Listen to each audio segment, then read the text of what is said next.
Gente, é muito bom, porque ele ficou ouvindo lá, ele falou, é muito maravilhoso, o Brasil é realmente intenso. Eu falei, tomara que quando você entrar as pessoas gritem, então é muito bom que vocês gritaram. Boa tarde, gente. Muito feliz de estar aqui. É muito bom, parece tipo Comic Con mesmo, né? Tipo, parece muito massa estar aqui com vocês hoje. Para mim é uma honra poder entrevistar essa pessoa tão incrível, esse escritor, que hoje eu posso chamar de amigo, de chefe, porque a gente acabou de trabalhar junto e eu já li alguns livros dele, eu me tornei fã do trabalho dele.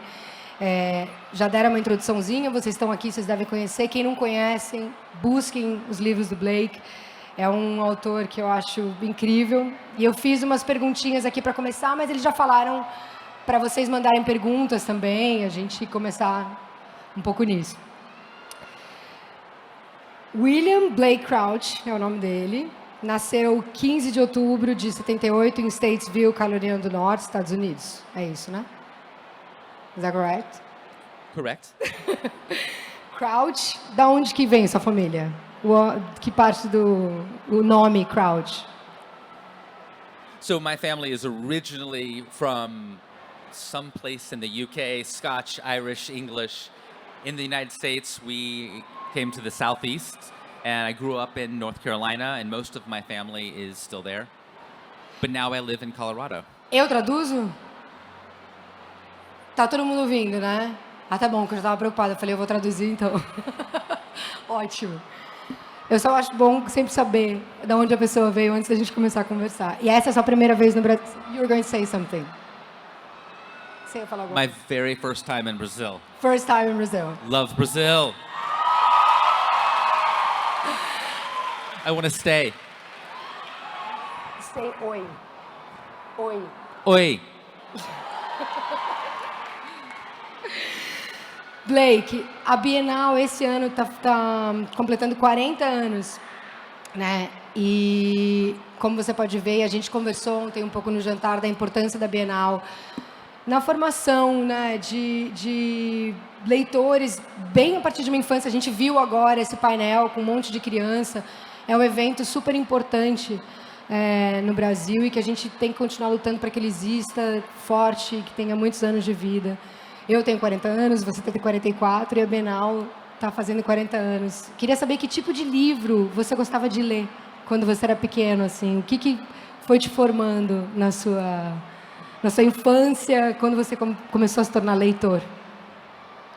So some of the first books I read were J.R.R. Tolkien, The Lord of the Rings, The Hobbit. I read C.S. Lewis, like the Chronicles of Narnia. I liked a lot of Madeleine L'Engle, who wrote A Wrinkle in Time.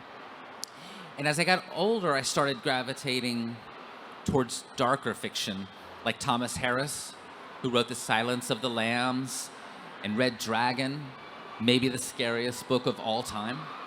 And then I discovered Michael Crichton, the famous American sci-fi writer, who had such a huge impact on the writer that I would one day become. Demais. I wanna say in English, mas eu vou falar em português. Muito, é um instinto. I feel that. Não, é muito legal ouvir você falar das suas referências, porque me dá muita vontade, desde que a gente começou a trabalhar junto e depois que eu li os outros livros, além da Matéria Escura, que foi um projeto que a gente fez, a gente vai falar um pouco aqui. Mas queria saber se desses gêneros, você já disse, dá muito claro que você gostava desse tipo de gênero, mas você já sonhou em ser cientista?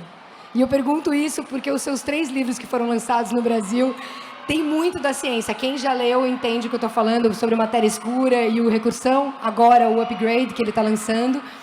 Mas são livros que falam muito da ciência. Você já sonhou ser cientista em algum momento da sua vida? É um jeito de realizar um sonho de não ser um cientista? No. I went to university and was terrified of math and science. Eu também. I was always more English-minded and wanted to tell stories. I only fell in love with science when I started my writing career. My first few books were much more in the straight thriller, crime fiction vein. And what I discovered, at least for me, was that it was limiting the kinds of stories I could tell. I was interested in telling stories that involve science because they affect all of us, whether it's quantum mechanics and the multiverse from Matéria Escura. Matéria Escura. Matéria Escura. Ele ficou treinando ontem, gente. Or the science of memory and time travel in Recurso. Yeah! Or genetics in Upgrade. Exatamente. So I had to really become a student of science myself in order to write these books and figure out how to learn and absorb all the topics that I wanted to write about. É porque é muito lindo ouvir você falar isso, que são temas que você achava, por exemplo, só com thriller você ficava longe disso. Mas uma coisa que eu percebi muito, acho que trabalhando com você, claro, mas lendo seus 3 livros, e eu estou falando específicos deles que foram traduzidos. Sim, é o poder do Brasil. Esses 3 livros que foram traduzidos, mesmo eles falando de ciência, e quem já leu, acho que vai ser legal depois a gente ver com pergunta, os personagens são muito... Você fala muito sobre família, você fala sobre amor, você fala sobre relações humanas, além de ser uma coisa só fria da ciência, né? Então, eu acho muito lindo que o que você acabou de dizer, de que é uma forma também de falar sobre nós, sobre a raça humana, mas com a ciência sem estar afastado, né?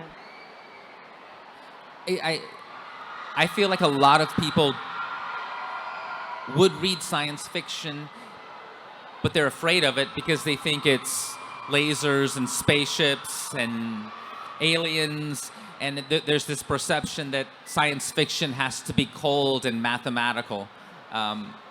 So what I wanted to do was bring heart and emotion and give characters as much love and emotional journeys as I possibly could to sort of trick people into reading science fiction. Totalmente, porque os temas, né? Inclusive no Upgrade, que eu acabei de ler, eu vou ler aqui para vocês, só porque eu não sei como o livro acabou de lançar, e acho que é legal perguntar, aproveitar que ele está aqui, falar um pouco dele, né? Para mim me tocou muito engraçado, não só pelo tema, que eu vou falar um pouco aqui, mas pela relação de irmãos, pela relação de família, que você bota ali, mesmo sendo um filme, um livro muito sobre ciência também, né?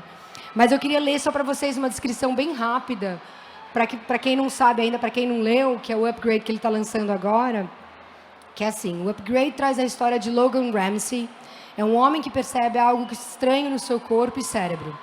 De um dia para o outro, ele passa a se concentrar com facilidade, ler e memorizar mais rápido e mal precisa dormir. Além disso, está começando a ver o mundo e as pessoas ao seu redor, inclusive os seus amores, de um jeito totalmente novo. O que aconteceu? O genoma de Logan foi hackeado. E há uma razão pela qual se tornou alvo de um upgrade. Dá vontade já de falar spoiler, dá vontade já de contar e falar mais. Eu não vou desenvolver mais para vocês lerem o livro. Eu li, eu amei. E eu li logo depois de filmar o Matéria Escura, então foi muito legal. Mas essa coisa de você, né, de humanizar os personagens e conseguir fazer a ficção científica ser acessível para todos, até para quem não é, que nem eu, por exemplo, uma nerd que ama ficção científica.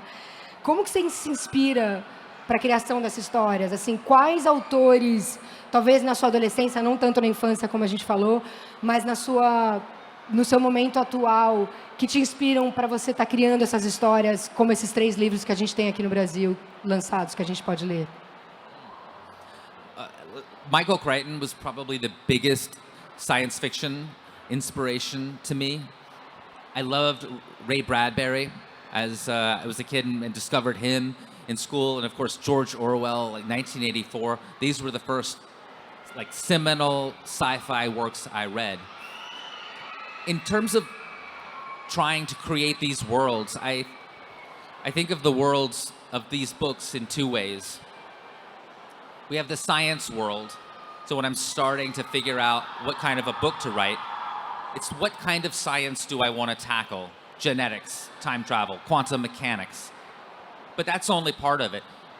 The other piece, and the more important piece, is what is the character at the center of this book that deserves to be at the center of this book and whose arc will pull the reader through.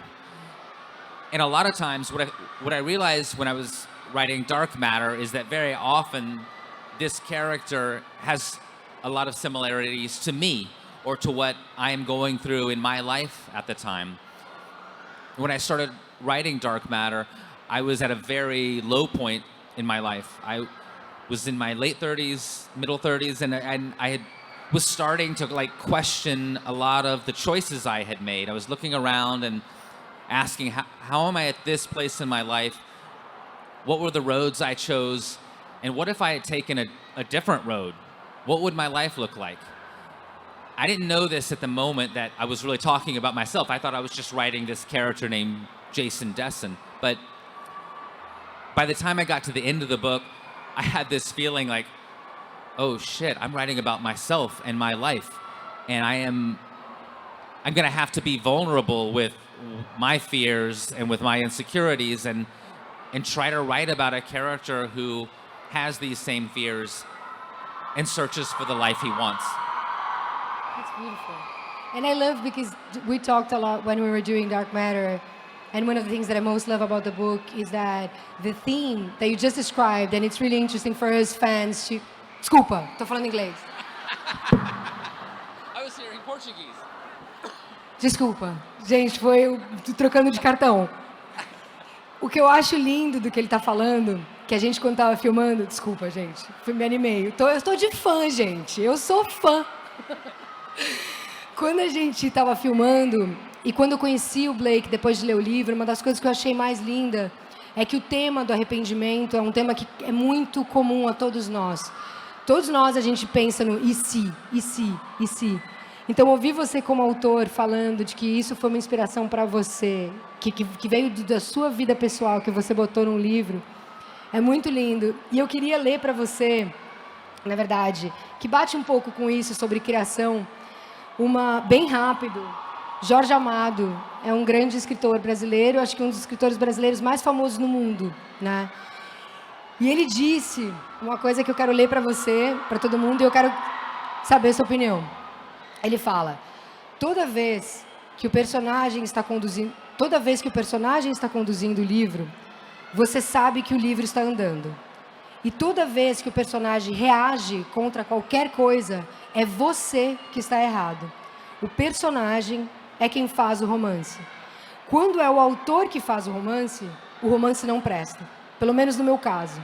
Sou incapaz de contar uma história. Quando eu vou para a máquina de escrever, tenho na cabeça os personagens, os ambientes, as ideias. Tanto que o começo de qualquer livro é sempre extremamente difícil para mim. Você falou um pouco do Dark Matter, né? Do Matéria Escura. Qual que é o seu processo de escrita? No Matéria Escura foi dessa forma, mais específica, né? Do seu momento de vida pessoal. Mas você tem um processo que é o mesmo ou cada livro tem o seu? Qual que é o seu processo de escrita? O que te dá o estalo para você começar a escrever? Each book has obviously a lot of similarities in the way I approach them, but each book also I feel like I have to learn to write again, and each book has to tell me how it's supposed to be written.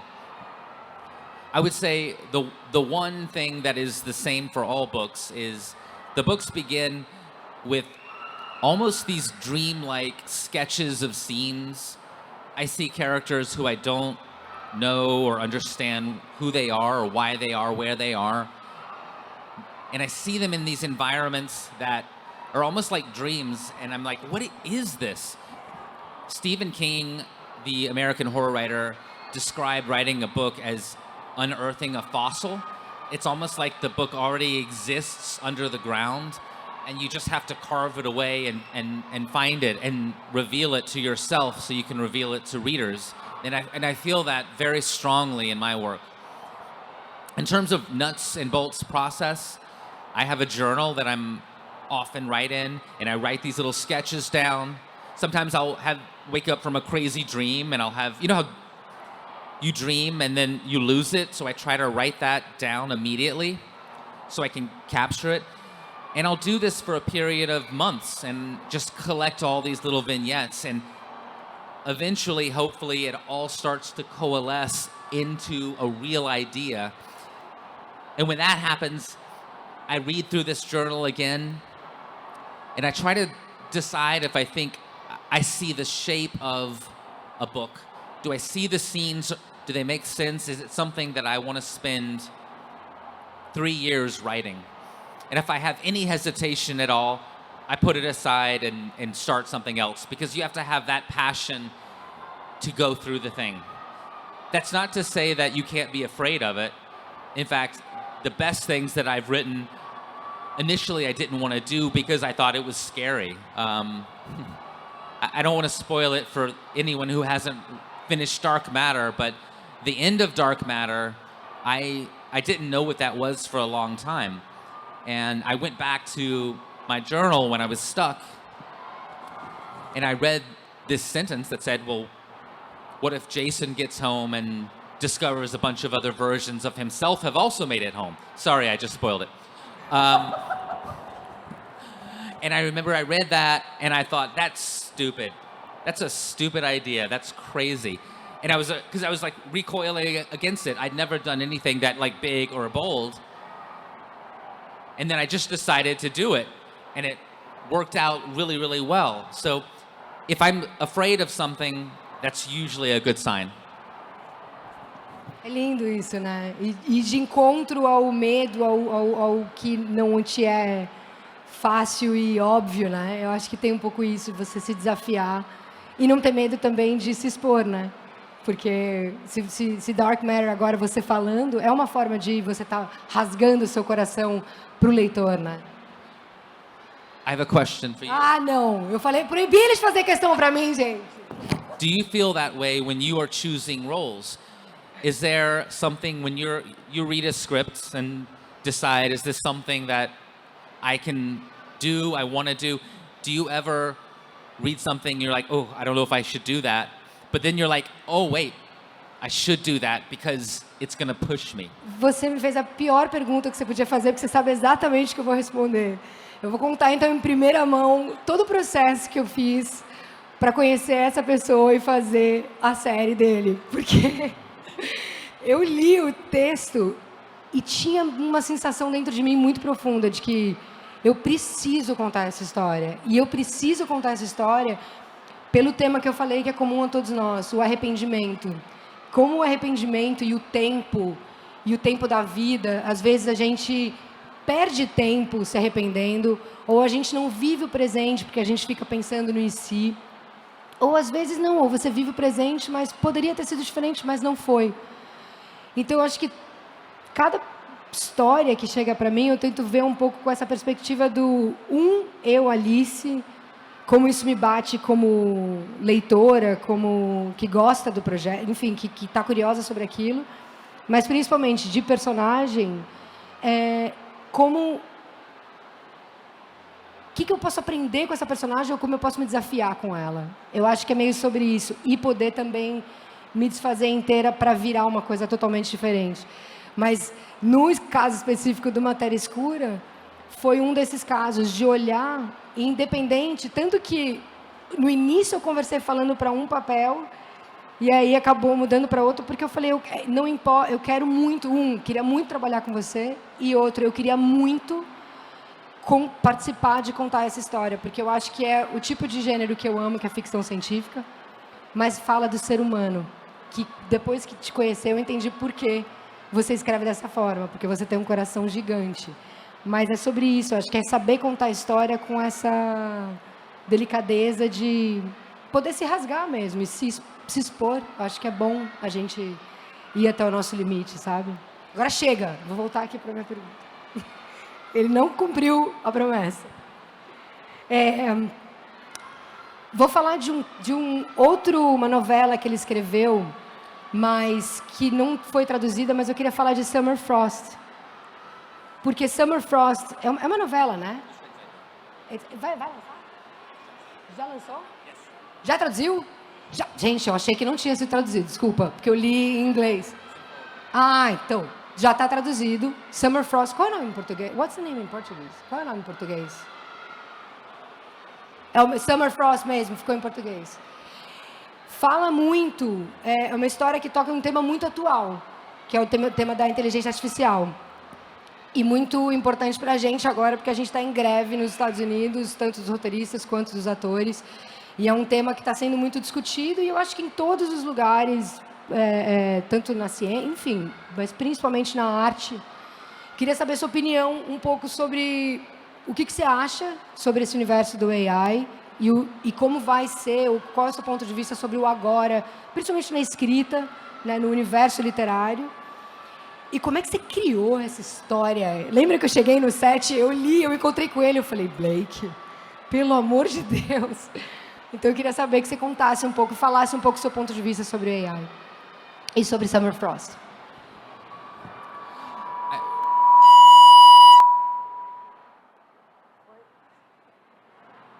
Okay, I think we're okay.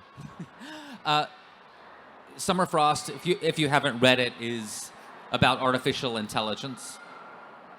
It's about the growth of a very low-level artificial intelligence into an artificial super intelligence.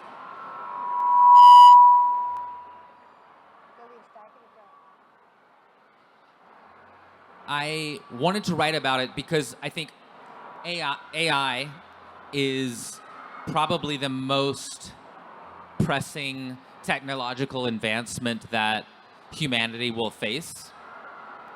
And there's a lot of conflicting opinions about, are we going to have the robots rise up and kill us? Are all of the robots going to take our jobs? There's a lot of, I think, hyperbole about artificial intelligence. And the truth is, I don't think anyone really knows what is going to happen. For sure, it has made huge gains in the last 10 years. One of the things that Alice and I are on strike about in the film and television business is about the rise of AI and how it threatens actors and writers. It threatens to take our jobs, but it doesn't just threaten our jobs, it threatens everyone's jobs. Many of the news articles that we read today on the internet are written by AI. When this came up in the news a few months ago, I played around with ChatGPT. I'd never opened it nor messed with it. And I went into this AI and I said, write a scene in the vein of my show Good Behavior that's set in a grocery store. And about 0.5 seconds later, it had spit out this scene. Now, it had done what I asked, but the scene was terrible. It was on the nose. The dialogue was some of the worst I had ever read. It lacked the nuance of a human writing about humans. It felt exactly like what it was. It's a robot writing about humanity. But inevitably, this technology will get better and better and better. And one day, maybe I'll put something like that in. And what's scary to me is that it churns out something as good as I think I could write or better. And what we do with AI is going to be a very important question for everyone, not just writers and actors. Do we use it as a tool to help us do our jobs better?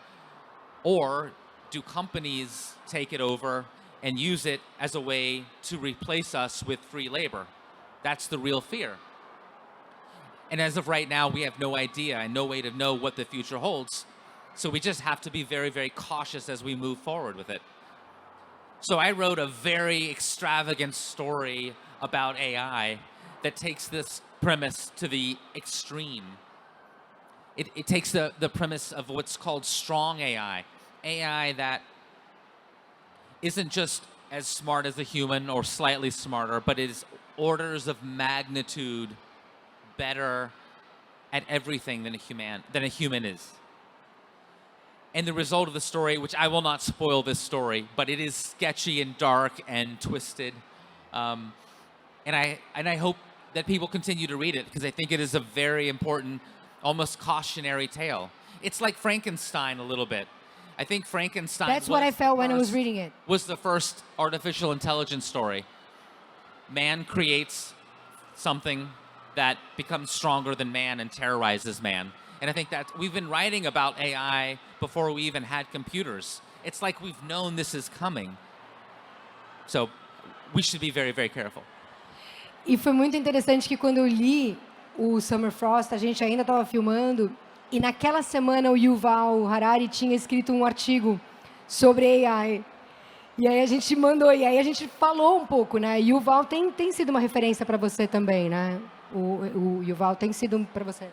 Yuval Harari is an amazing anthropological writer. He's an anthropologist of humanity now, and he imagines what we will become in 10 years, 20 years, 30 years. Yuval thinks that he wrote this great book called Homo Deus, which proposes that mankind and artificial intelligence will merge into sort of one entity as we gain more of a mastery over it. Eu acho que é lindo te ouvir, porque é um tema que todos nós devíamos ficar ligados, independente de qualquer coisa. Eu acho que é um tema que a gente tem que estar atento e não vai voltar para o que era antes, eu acho que já foi, né? Eu tenho um amigo que ele fala, a gente não vai voltar para trás, mas acho que agora presta atenção. Mudando um pouco de assunto, agora entrando um pouquinho, porque a gente trabalhou junto em adaptações, tem alguns autores que não gostam de participar ou que têm um certo medo de adaptações dos seus filmes, né, dos seus livros, para virar filmes ou séries, ou até mesmo peças de teatro, mas principalmente filmes e séries. Eu já fiz o Rainha do Sul, ficou bem diferente do que era o livro, eles mudaram completamente. Mas no Matéria Escura foi lindo poder fazer uma obra com você sendo o escritor, né? Você e a Jack sendo os escritores juntos e botando o ponto de vista de vocês na história. Acho que isso, para mim, foi uma das coisas que mais foi uma honra como artista, como atriz, poder trabalhar com o criador daqueles bichinhos, assim. É sempre, você fala, nossa, o nosso criador está aqui. Como é que é para você passar do livro para a tela? Porque tem que abrir mão de algumas coisas, é difícil. Eu queria que você falasse um pouco de como foi esse processo. Porque você fez Wayward Pines primeiro, né? Você participou, você escreveu. Então, eu queria que você contasse um pouquinho. It is a making dark matter with you and Joel and Jen and Jackie was one of the most amazing creative experiences of my life, probably the best creative experience. It's what, because I've had things adapted from my work before, and what happens is it ultimately gets messed up. They might preserve certain elements of it that are good, but writers ultimately want to do what they want to do, and they want to take it away from the pure vision that the novelist has. And dark matter was just too precious for me to let anyone do that. Like we said going into it, if anyone is going to ruin dark matter, I'm going to ruin dark matter. I'm not going to be mad at someone because they messed it up. It is my baby, and no one else is going to raise this. It is. I couldn't have adapted dark matter immediately after writing the book. The book was published in 2016, and we started filming last September. And I think having 6 years from the end of the book to writing it really gave me a lot of perspective on how to make the story. I don't just think of dark matter as a book. I think of it as a story. And the goal going into the adaptation was, how do we make the book better? How do we expand out some of the elements that, the book is a very tight POV just from Jason Dessen. How do we expand it out and pull some of the other characters in and really just make it a beautiful, beautiful story? The adaptation is crazy. When you write a book, you can just say, you don't even have to say what the character is wearing, what their hair looks like. You can use brush strokes and let the reader create an image in their mind. In film, Film is like pointillism. You have to do every single little thing, from the hair to the wardrobe to whatever is sitting on a table You're beside dealing an with actor. Muppets that are like, so how should I do this? So, o que eu faço? Ele tem que lidar com pequenos bonecos o tempo inteiro fazendo perguntas e dando opiniões e eu pensei nessa ideia. It is incredibly hard, but when it's the right idea, when it's the right story, it is the most rewarding thing in the world. But it has to be something that you're so passionate about that you have to be dedicated to making 8,000 decisions a day.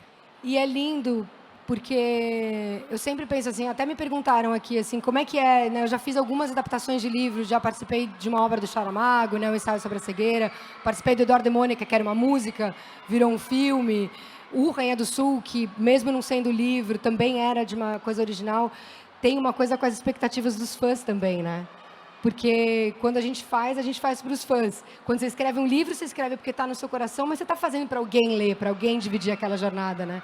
Isso também dá um frio na barriga, né? Porque é adaptar diferente, né? It's so different. It is inviting. They say that a script is an invitation. A script is not a finished thing you give to someone and you say, this is it. A script is an invitation to the actors, to the director, to the crew, to the heads of wardrobe, to the heads of hair, and you say, let's make something really cool together. And I love the collaborative nature of it. It's funny when I'm writing a book, because I'm more introverted than I am extroverted, but I'm sort of in the middle. And so when I'm writing a book, I often wish that I had my friends, that we could just make some cool art together, and that would be great. And it's usually just me trying to put off writing, because it's hard. And then when you're making a movie or a film and your TV show, you're like, God, it'd be nice to just sit in a room with a screen and not have to listen to anything. Tem muita gente. Só para explicar, a gente falou Jack. Jack é a mulher do Blake, partner in crime, uma escritora maravilhosa que eu tive a chance de trabalhar agora. Ela escreveu Dark Matter, o Matéria Escura, junto com o Blake. É uma escritora incrível que está aqui presente também. Então, quando a gente fala Jack, é a Jack. É tipo parceira no crime real. Real partner in crime. For real. Mas é muito lindo, porque é muito sobre parceria, né? E no mundo literário também. O que me leva à minha próxima pergunta, que é... Você estudou, né, na Universidade da Carolina do Norte, e se licenciou em inglês e Creative Writing, né, escrita criativa, em 2000. E a gente tem aqui na Bienal um público de estudante. A Bienal, acho que, como a gente falou, há 40 anos vem formando leitores, formando novos criadores, novos escritores. O Rafael Montes, a gente encontrou com ele essa semana, e ele veio, fez várias mesas, e ele falou para mim, pô, é emocionante poder vir aqui como escritor, sendo que eu lembro de vir aqui quando eu era pequenininho, começando o universo da leitura. E eu acho que, né, a faculdade, a literatura, quando a gente vai aprendendo desde pequeno, transforma. Então, você que fez essa faculdade, eu queria que você falasse um pouco da importância do estudo na escritura de romances, né? De que conselhos você daria para essa galera que está aqui hoje, jovens que estão a fim de se tornar escritores, roteiristas, ou só que amem ler? Qual conselho você daria?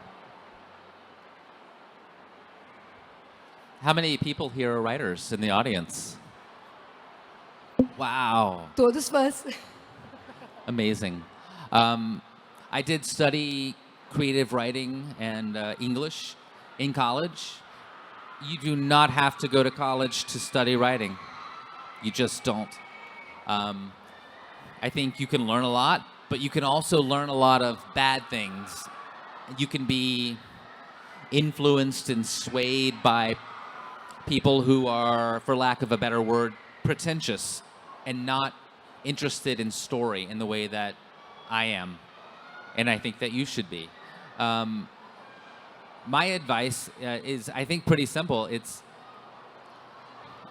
what people want from you as a writer is they just want to understand how you see the world. They want to hear, what is the world that you see? How do you deal with it? How does it affect you? The purest version of you. Now, that's hard. It's much harder than it sounds, because you kind of have to figure that out to some extent for yourself before you share it with others. But that's it. Readers don't want they don't want a copy of other writers. They don't want a copy of other stories and movies. They just want to know how you see the world. And that can be told through a sci-fi space opera. It could be told through a fantasy epic. It could be told through a quiet little piece of literary fiction. Whatever it is, they want it's truth that readers respond to. I'd written a lot of books before Dark Matter. I think why that was sort of a breakthrough book for me is because it was one of the first times I was honestly just vulnerable. I just was like, I'm just gonna be honest about the shit that I'm going through, and some of it's hard and some of it is really tough to talk about, but I'm just gonna be honest. And I think that is what, like, people felt that in the story and in the characters. So if you can find that for yourself and find a way to channel that through a really cool story, you'll be on your way. And good luck to all of you. É lindo isso.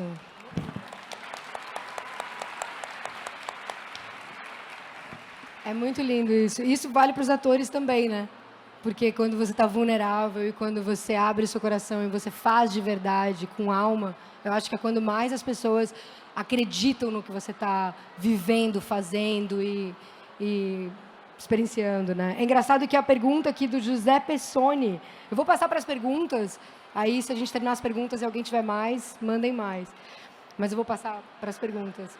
É engraçado que a primeira pergunta que eu estou lendo, do José Pessoni, qual a melhor forma de conquistar os leitores? Eu acho que você respondeu um pouco, mas... What's the best way to get to my readers? Yeah, to get viewers, to get readers. The best way to get to readers is to to start. You have to grab them right from the beginning.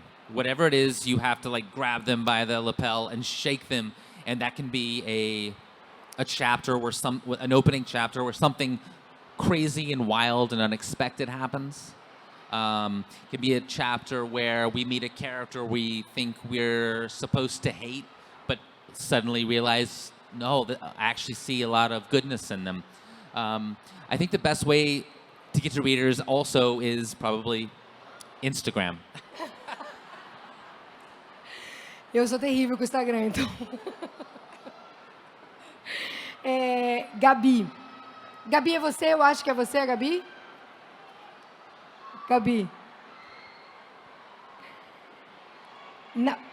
Eu vou perguntar, mas a gente não vai poder responder. Na Matéria Escura, na série Matéria Escura, terá um final semelhante ao do livro?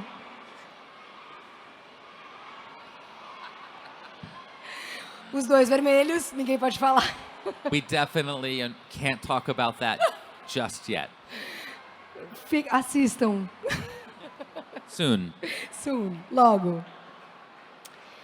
Larissa, você fez pesquisas profundas para escrever Matéria Escura ou você esbarrou no tema e a inspiração veio?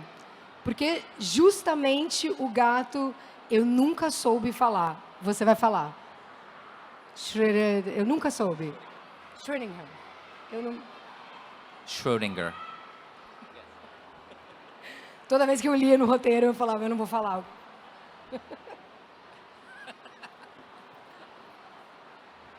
I knew that I wanted to write about quantum mechanics before I started Dark Matter, but I knew nothing about it. I just knew that maybe it had to do with there were other realities out there, and so I did have to do a ton of research. I did my own, which just involves reading a bunch of articles, and which is boring. It's like, yeah, you read a bunch, but you do have to read a lot. I did find a fascinating, and this was really kicked off Dark Matter for me. I found this amazing TED Talk. It's really short, by this guy named Aaron O'Connell. And what he did in 2010 is he took this little superconducting wafer that was, I want to say, 100 nanometers wide. However big it was large enough that you could see it with the human eye. So that's important. They're excited about this too. And what he did is he took it into a clean room and he turned the temperature down to as close to absolute zero as he could, and he pulled all the air out of it, and he made this little wafer that he machined vibrate at different frequencies at the same time. And the upshot of this was this little thing was in different realities. Now, it wasn't something crazy like dark matter, but this object, which we can see with the human eye, was vibrating simultaneously at different frequencies. It's mind-blowing. And the upshot of that is, if you can do that with a little wafer that we can see, how don't we then perhaps exist in other realities? Is maybe every choice we make a branching road where instead of being here, you're stuck in traffic on the way to Bienal because you slept through and didn't hit your alarm clock, or you ended up going to the beach. Some other version of you went to the beach today. When I read that or watched that YouTube article, I was like, that is incredible. And it really just set my mind ablaze with ideas. And then I found this guy named Clifford Johnson, who is the head of astrophysics at the University of California, who was actually a consultant on our show. And I started talking to him and sending him my manuscript and pages, and he guided me through, because, I wasn't getting everything right, and he would help me understand where I had messed up, and he would point me along where I was right, and explain to me what Schrodinger's cat was really about and what that whole thought experiment meant. So it was a long-winded way of saying, yes, I came up with the idea, was super excited about the characters and the story, but I also had to spend a lot of time figuring out the science, because readers want to ultimately know that what you're talking about when you're writing. Actors really want to know that you know what you're talking about when you're writing scripts. So it made it as absolutely authentic as I could. E é muito engraçado porque quando você bota os atores para falar jargões bem científicos, muitas risadas acontecem no set, eu posso dizer, porque é muito difícil. Eu lembro do Joe falando, às vezes, tentando usar jargões e falar coisas que, eu não falo isso. Próxima pergunta. Andy, eu vou traduzir a pergunta, Andy, que você escreveu em inglês, mas eu vou traduzir. Quando você começou a escrever recursão, você sabia qual fim você queria chegar? No final da... e ela amou a última sentença. Vou dar para ele de presente, para ele ficar como um bilhete para ele. Ela amou a última frase. A última frase ela amou, foi isso que ela falou. I did not know what the end of recursion was when I started writing it. I didn't even know what the middle of recursion was when I started writing it. It was the hardest book I've ever written. For those of you who've read it, it's something of, yes, multiple timelines, and it makes dark matter look simple. I had a whiteboard in my office, a very large whiteboard that had all of these lines that connected, that represented the timelines and the worlds that characters were on. And I think Jackie came in one day and saw it, and she was like, "You have lost your mind." But that is, this goes. Are you still mad? Ela ainda tá brava, tá, gente? Yeah. Ela queria dizer que ela ainda tá brava. Jackie also edits my books. She's still mad that I wrote recursion. She had to help me figure it out. But it's a really good question, because it goes a little bit also to my process. I don't normally, in fact, I have never known how a book is going to end when I start it. I didn't know how Dark Matter ended. I remember I was sitting on a tarmac in Phoenix, Arizona, on a plane, trying to figure out where is this book going, and then I suddenly saw the end and wrote it. And I'd already written 250 pages at this point. I wish I knew how books ended. It would make this whole process so much easier. But also, I think you can't really know how a book ends until you've spent a lot of time with the characters, because an ending of a book isn't just about plot. It's about what is the right character ending? Where do these characters need to land emotionally? And é pouco que o Jorge Amado... Desculpa. It's like what Jorge Amado says. Exactly. um pouco que eu tinha mencionado e que o Jorge Amado disse, né? If you like, I know there are American writers I know I won't name who are like, I know what the last sentence is before I begin writing, and I'm like, I just roll my eyes because I was like, I mean, how could you know that? How could you? Writing a character is honestly like getting to know a person. When I first start writing a book, I have a very superficial understanding of the character, and in fact, my early drafts, if you ever, and you'll never, read an early draft of my book, you were like, wow, this character sucks. It does suck because I don't know the character yet. I have to spend like drafts and drafts and drafts getting to know them, getting inside their head so I know what their reaction, like their authentic, true reactions will be in each moment. And that for me at least, that takes a long, long time. There are writers who are like, oh, this character just walked off the page and I knew them. Like, I just don't believe it. I don't believe it. It's so much harder than that. So you can't know the end of a book until you know the characters, and you can't know the characters until you've, like in life, spent a lot of time with someone. It's so true. É verdade. And I can't tell you what Barry says to Helena at the end of Recursion. I'm so sorry. I can't tell you. You don't really want to know. I want to know.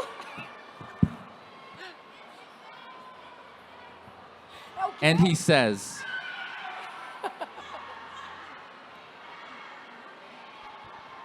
Maravilhoso. Qual é o seu livro favorito que você escreveu? What's your favorite book that you've written? my favorite book that I've wrote. That's hard. It's tricky. I like different things about different books. I think Dark Matter is my most like fully formed expression of an idea I set out to do and did it. I think Recursion is the coolest plot. It was, maybe I think this because it's just so hard, but it was such a hard plot to figure out. And I felt like many times I had written myself into like these blind alleys and there was no way out of it. So I'm really proud of how the actual story of that book came to its conclusion. And with Upgrade, I think Upgrade is probably, I love the way that Upgrade ended. It was its own real challenge to write because it's a little bit of, Upgrade is a little bit of a reflection of the world we live in now.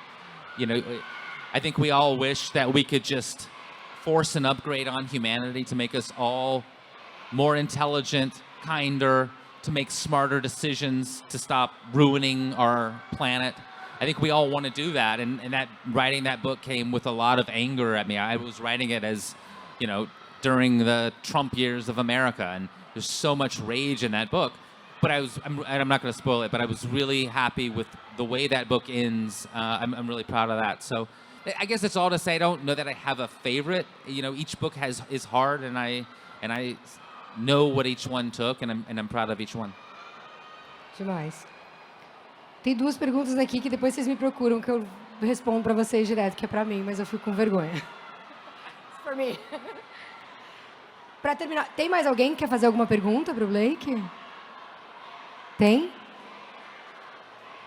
Ali, ó. Acho que ela vai dar. Porque são perguntas dos meus filmes. Em português. Em português. Eu fui shy.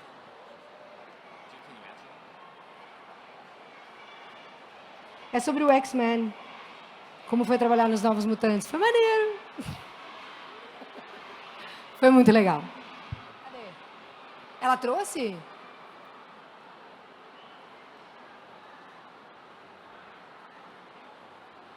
Eu tinha um monte de pergunta. Vou eu conseguir com minhas perguntas. While we wait for the papers, I just want to say, this is such a special event that you have here. I came in and I was thinking, and it reminds me a little bit of our Comic-Con in America, but if everyone was just there for books, and it's such an amazing thing to see, and I'm so happy y'all have this, but I'm also a little bit jealous, and I wish that my country had such an incredible passion for books. So thank you.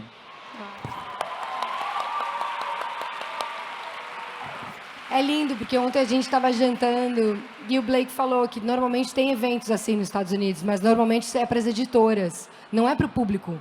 não é para gente, né? Então é muito mais só para a indústria.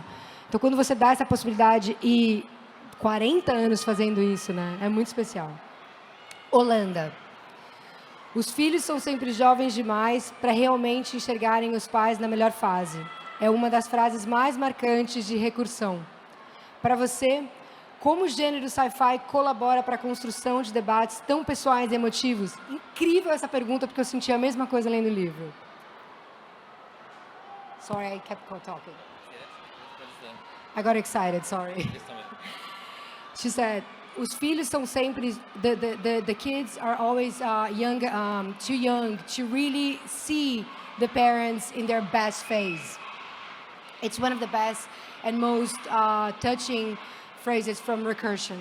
For you, how the sci-fi genre collaborates with the construction of debates so personal and emotive, which is what we're talking about, how beautifully you write, como você escreve tão lindamente as emoções.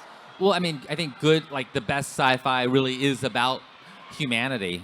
Every field of science is ultimately about what it is to be human.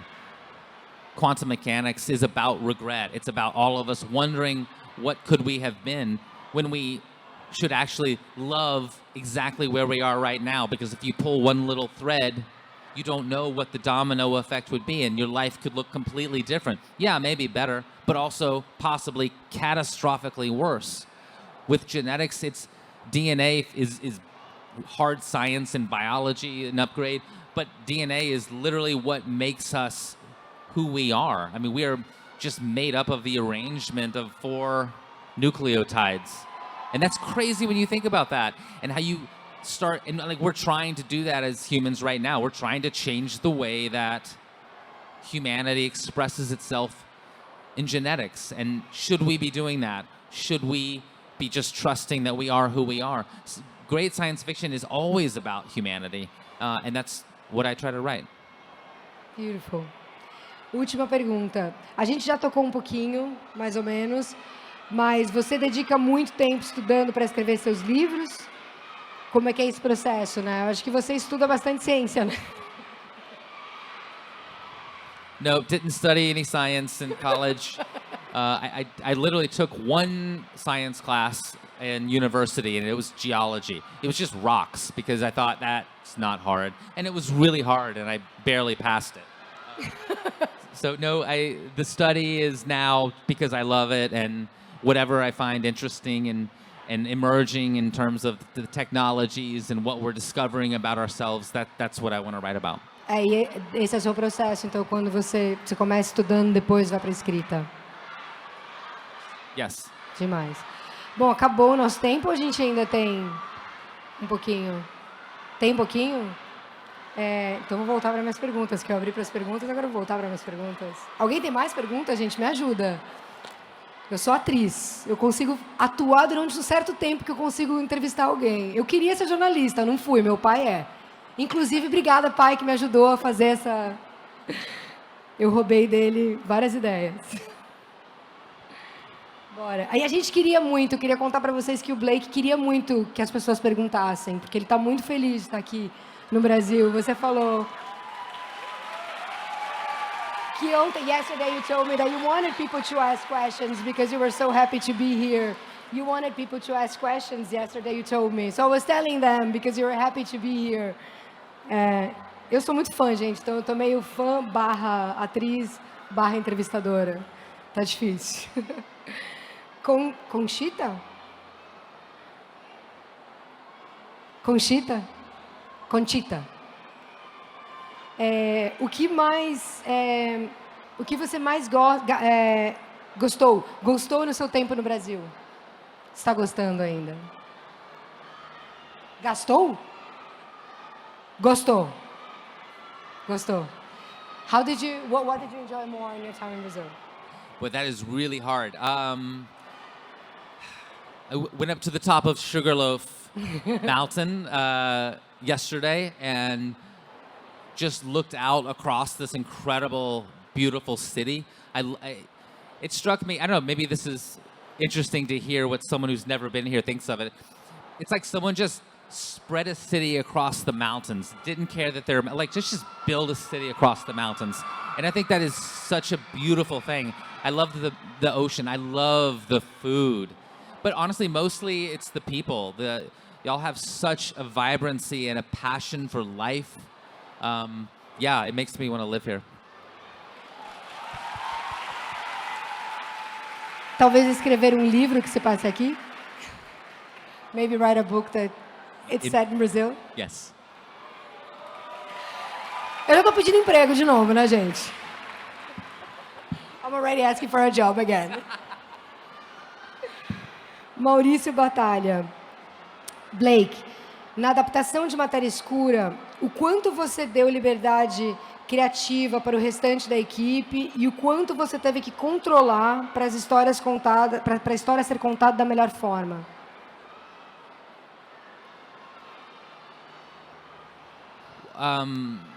One of the reasons I say that making the show was the best creative experience I've ever had is we were really given total control to tell the story the way we wanted to tell it. Everyone involved loved the book and wanted it to be the best expression of the book. And I've never experienced it before. I've had two other shows, Wayward Pines and a show called Good Behavior, which were both had good experiences, but nothing like making Dark Matter, because we were just trusted as the author of the book and as the writer of the scripts. Jackie and I were just trusted to know what was best for the story. And I think the result turned out to be pretty incredible. And I have to say, Alice is amazing in it, and I cannot wait for you all to see her.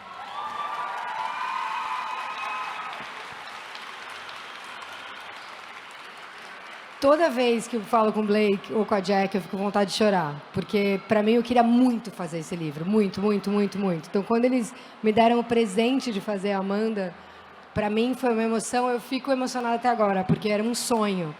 E, para mim, realmente foi um dos projetos mais, acho que, incríveis que eu já fiz por causa deles, por causa do coração deles e por causa da forma que eles veem a construção de personagem. Foi realmente um projeto muito lindo. E tinha uma pergunta para mim aqui, que é, Alice, se eu tive dificuldade de me alinhar com as ideias do Blake.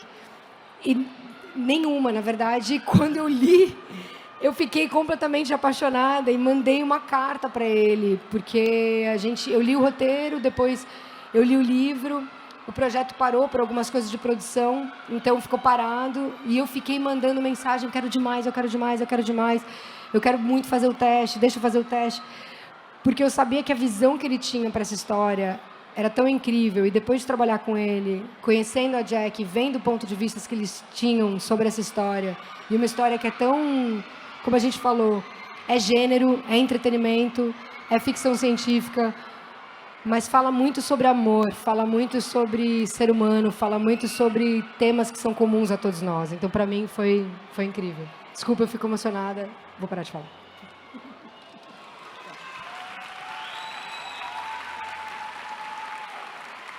Acho que essa daqui a gente já... Obrigada. Acho que essa daqui a gente já falou, que é... I think we touched here, which was if you write your books in a linear form, ou se você escreve seus livros de uma forma linear, né? O que acontece? O que aconteceu de você fazer, ou já aconteceu de você fazer o meio e depois escrever o começo, o final? Já escreveu alguma vez fora de ordem um livro ou não? I've never intentionally written in a different order, but for sure there have been times where something I wrote in the very beginning ended up getting moved much further into the book, or sometimes you don't really, like, for me, I don't really find my way into the book until about 100 pages in. I would say this, it brings to mind where I was talking about advice for writers, and at least in the first 100 pages, what I try to do in my books is, like, it should declare what the book is, what the story is. I read a lot. I read a lot of manuscripts. Sometimes people want me to give comments to them, and sometimes they're great. But a lot of times what I find is that I get like 200 pages into a book, and I don't really know what it's about yet. Like, I know there are characters and they're doing things, but I don't really know, like, what's the story? What's the big picture of this book? And it's something that I still struggle with. When I was writing Upgrade, I wrote 320 pages of Upgrade and then realized that I was telling the wrong version of the story. And then I had to throw those pages out and start over. And that was just what I had to do to sort of find the characters and to find the best way into the story. So what I try to do is really, like, by page 100, I should know, and the reader should be like, oh, this is what this book is about. Maybe we don't know everything about the characters, and there's still going to be a ton of twists and turns and always surprises. But you should know what the book is about. One more piece of advice, which I'll just share. My editor in New York, when I was selling Dark Matter, a lot of people wanted to publish it, and I met with a bunch of people. And when I was talking to him, he just said this thing which has always stuck with me. He said, because he had only read I had only written 120 pages when I sold it. And he said, I don't know where this is going, but, just make sure whatever you do for the rest of the book, just make sure a lot of stuff happens. And it sounds like really simple, but make sure a lot of stuff happens in your books. Like, go for it. Don't think like, oh, I have this other idea, but I'll save this. Like, you don't know if you'll ever get a chance. If you get published, you don't know if there will be another book. So we have this saying in America, leave it all on the field. I don't know if y'all have that in Brazil. Leave everything on the field. Figure out the next story when you have to figure it out. But make sure everything happens. Nice. Muito legal. Existe algum projeto para outras histórias curtas, né? Contos como Summer Frost? E qual é a diferença entre escrever um romance e um conto? E um recado para a Intrínseca, para trazer Pines para o Brasil. Fica a dica, Intrínseca. O público você já tem. Huge thanks to Intrínseca, my publishers in Brazil, for having me here. Thank you. You're amazing. That's a great question about novels and short stories. Maybe other people will feel differently, but I think short stories, the shorter it is, the harder it is. I've only written, I think, a dozen stories, and I consider Summer Frost a story. There's a saying, if I had had more time, I would have made it shorter. A short story is like a diamond. It is perfect. You can kind of like lose your way a little bit in a novel and find it, and sometimes that's even the charm of a novel. But a short story, every word has to be there for a reason. There can be nothing wasted. And I don't write a short story or a novella unless it is a perfect idea. I mean, I haven't written one since Summer Frost. It was the last, and I wrote that in 2018, and I haven't written a short story since. Quer? Você está planejando? Está pensando? Você está pensando escrever alguma história curta logo ou não está sem tempo? Yeah, I mean, if I come up with a good idea. Demais. Uma pergunta que eu preciso saber se eu posso falar sobre isso.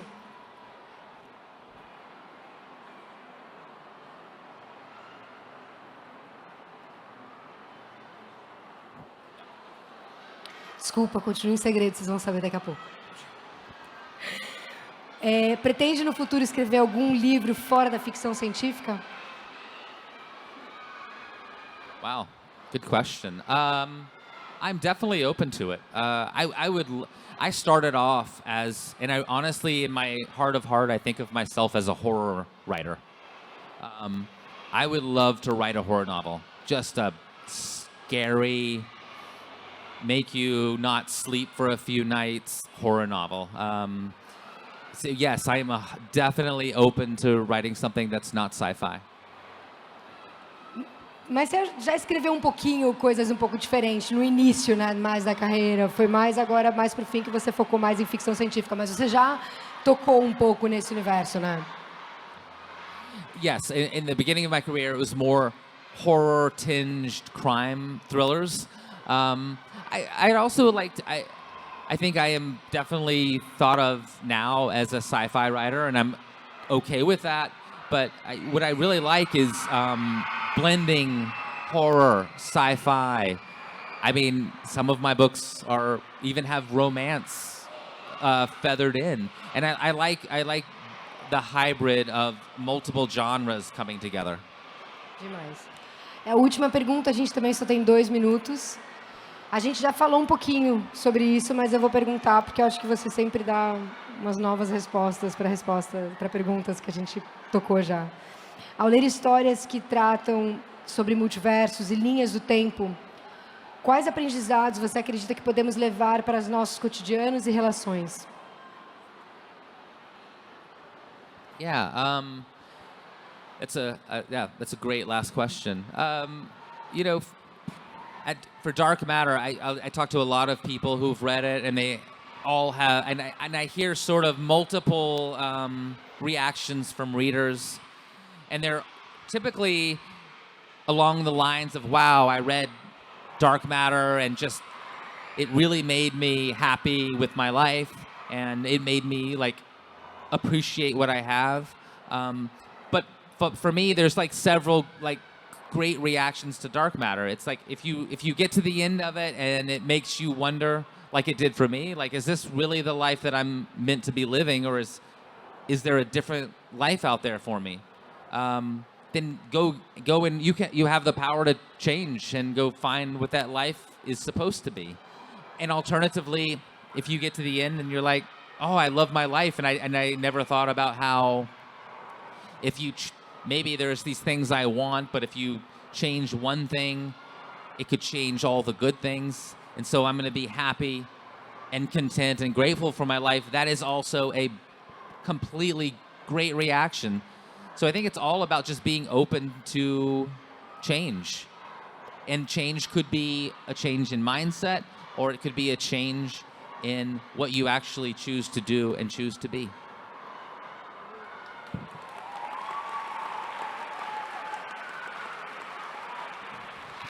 Muito obrigada, Blake. Muito, muito obrigada. Muito bom ter você no Brasil. Thank you, everyone. Thank you so much. Obrigada, gente. Desculpa que eu não sou entrevistadora, tá? Mas eu sou fã. Então eu vim quase como vocês para entrevistar ele. Beijo. Tchau.